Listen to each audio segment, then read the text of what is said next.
ustozimiz To'ti Yusuf va xonadonlaridamiz. Ustoz, muxlislaringizga, sizni yaxshi ko'rgan insonlarga, xalqqa nima deysiz endi? Bir duo qilsangiz. Bularni men ham avvalambor xalqimni yaxshi ko'raman.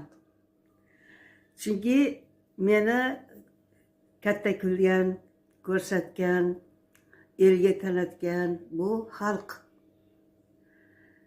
Meni qilgan narsalarim ularga ma'qul bo'lgan ekanki, men bundan xursandman. Chunki inson har doim astoydil qiladigan narsasi chiniga chiqadi. Men xalqimni yaxshi ko'raman. Juda yaxshi ko'raman. Alloh hech kimni nazardan chetda qoldirmasin. Amin. Bismillah deb shu ishlarni boshladikmi? Qilayotgan ishlaringiz unumli bo'lsin. Nimaiki yaxshi niyatlar bo'lsa bo'laversin. Amin. Amin. Allohu akbar.